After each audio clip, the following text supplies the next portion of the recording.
हरे कृष्णा, राधे राधे। आज इस वीडियो में हम अति पावन धरती माता की कहानी सुनेंगे। धरती माता अति पूजनीय है। अन्न, जल, औषधियां, फल फूल, वस्त्र, आश्रय, ये सब कुछ हमें धरती माता से ही तो मिलता है। इसलिए हम सब धरती माता के ऋणी हैं। हमारी सनातन संस्कृति में सुबह उठते ही धरती को दाएं हाथ से स्पर्श करके हथेली को माथे से लगाने की परंपरा है। धरती हमारी पालन करता है। हमारे जीवन के लिए आवश्यक सभी पदार्थ धरती माता ही तो हमें उपलब्ध कराती है। फिर चाहे पानी हो या भोजन हो। भगवान वराह की दो पत्नियों में भूदेवी यानी पृथ्वी माता, उनका विशेष स्थान है। पृथ्वी माता के प्रति अपराध करने वाला नरकगामी होता है और पृथ्वी माता का सम्मान करने वाला स्वर्ग आदि लोकों को प्राप्त करता है। धरती माता के व्रत और पूजन का हमारे शास्त्रों में विशेष महत्व बताया गया है। धरती माता का व्रत और पूजन करते समय धरती माता की कहानी जरूर सुने। जो भी व्यक्ति सच्चे मन से धरती माता की पूजा करता है वो अपने सभी पाप कर्मों से छुटकारा पा लेता है। धरती माता की कहानी सुनने से व्यक्ति की मनोकामना पूरी होती है। इस वीडियो में आपको धरती माता की दो पावन कथा सुनाती हूँ। प्रेम से, मन से, भाव से सुनिएगा। शुरू करती हूँ। एक ब्राह्मणी थी, वो बहुत धार्मिक महिला थी। सभी गांव वाले उसका बहुत सम्मान करते थे। कोई भी उसकी शरण में आता तो वो सबकी मदद करती थी। मन ही मन भगवान को याद करती रहती, नाम जाप करती रहती। भगवान की सेवा, पूजा और जरूरतमंदों की सेवा करना उसका परम धर्म था।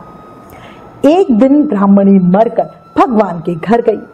वहां जाकर बोली, मुझे बैकुंठ का रास्ता बता दो। स्वर्ग से एक दूत आया और बोला, ब्राह्मणी आपको क्या चाहिए? वो बोली, मुझे बैकुंठ का रास्ता बता दो। आगे आगे दूत और पीछे पीछे ब्राह्मणी एक मंदिर तक गए। ब्राह्मणी बहुत धार्मिक महिला थी। उसने बहुत दान पुण्य कर रखा था। उसे पूरा विश्वास था कि उसके लिए बैकुंठ का रास्ता अवश्य खुल जाएगा। ब्राह्मणी ने वहां जाकर देखा, वहां बड़ा सा मंदिर, सोने का सिंहासन, हीरे मोती से जड़ित छतरी थी। चित्रगुप्त जी न्याय सभा में बैठे साक्षात इंद्र के सामने शोभा पा रहे थे और न्याय नीति से अपना राज्य संभाल रहे थे। यमराज जी सबको कर्म के अनुसार दंड दे रहे थे।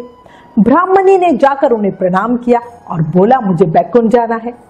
चित्रगुप्त जी ने लेखा सुनाया और कहा कि ब्राह्मणी, तुमने सब धर्म किए हैं पर कभी भी धरती माता की कहानी नहीं सुनी, इसलिए तुम्हारे सर पर धरती माता का कर्ज है। बैकुंठ में आप कैसे जाओगे? ब्राह्मणी बोली, धरती माता की कहानी की क्या नियम है? चित्रगुप्त जी बोले, कोई भी 1 साल, कोई 6 महीने, कोई 7 दिन ही सुने, पर धरती माता की कहानी जरूर सुने, नियम से सुने, फिर उसका उद्यापन कर दे। धरती माता की कहानी सुनने से जाने अनजाने में किए हुए पाप कर्मों को धरती माता हर लेती है। स्वर्ग लोक में धर्म को ही स्थान प्राप्त है। यहाँ पाप के लिए कोई जगह नहीं। धरती माता की कहानी पीपल के पेड़ के नीचे बैठकर सुननी चाहिए। अब ये बात सुनकर ब्राह्मणी ने प्रार्थना की कि मुझे 7 दिन के लिए वापस पृथ्वी लोक पर जाने दो, मैं कहानी कह सुनकर वापस आ जाऊंगी। चित्रगुप्त जी ने उसका लेखा जोखा देखकर 7 दिन के लिए वापस उसे पृथ्वी पे भेज दिया। ब्राह्मणी जीवित हो गई। ब्राह्मणी को जीवित देखकर सारे परिवार में हाहाकार मच गया। ब्राह्मणी ने अपने परिवार वालों से कहा कि मैं 7 दिन के लिए ही धरती माता की कहानी सुनने के लिए वापस आई हूँ। इस कथा को सुनने से बड़ा पुण्य मिलता है। उसने पीपल के पेड़ के नीचे बैठ के पूरे परिवार के साथ 7 दिन तक धरती माता की कहानी रोज नियम से कही। 7 दिन पूरे होने पर वापस धर्मराज जी का बुलावा आया और ब्राह्मणी को बैकुंठ में श्री हरि के चरणों में स्थान प्राप्त हुआ। जो कोई भी प्राणी धरती माता की कहानी कहता सुनता है, मृत्यु के समय सभी पाप कर्म धरती माता हर लेती है और वो प्राणी सीधा बैकुंठ में स्थान प्राप्त करता है। हे धरती माता, जैसे बुढ़िया को बैकुंठ का रास्ता दिखाया, ऐसे ही इस कहानी को कहते सुनते हुकारा भरते सबके ऊपर कृपा बनाए रखना, अपने ऋण से हमें मुक्त करना और हमारे लिए भी बैकुंठ के द्वार खोलना। बोलो धरती माता की जय। बहुत समय पहले की बात है। किसी गांव में एक माँ अपने बेटा बेटी के साथ रहा करती थी। उनका कोई भी और नहीं था। वो बहुत गरीब थे, मजदूरी करके अपने परिवार का पेट पाला करते थे। धीरे धीरे दिन गुजरते गए और बच्चे बड़े होने लगे। बेटी शादी के योग्य हो गई और माँ बूढ़ी हो गई। बेटा बहुत अच्छा काम करने लगा। एक दिन माँ ने अपने बेटे को बुलाकर कहा, बेटा तेरी बहन शादी के योग्य हो गई है, इसलिए अपना जैसा घर वर देख के उसकी शादी करवाना।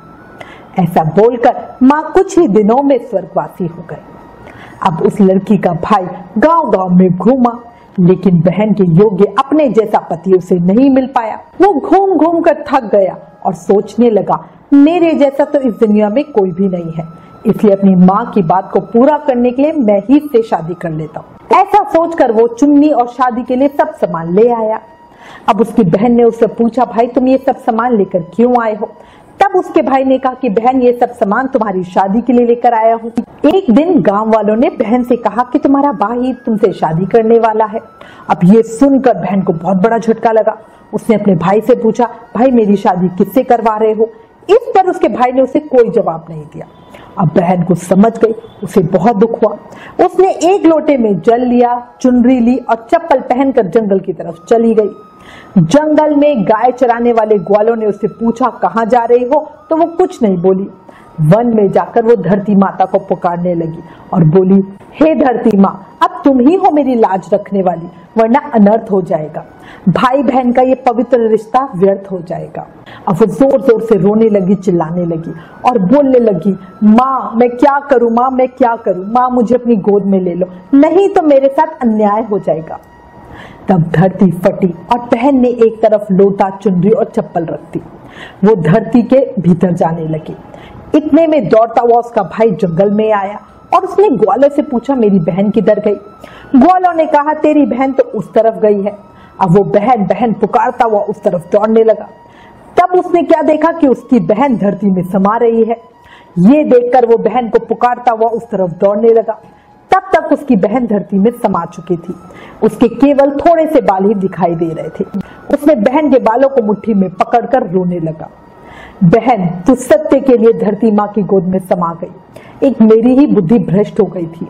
माँ का वचन निभाने के लिए मेरे जैसा कोई वर नहीं मिला, इसलिए ऐसा विचार मेरे मन में आया।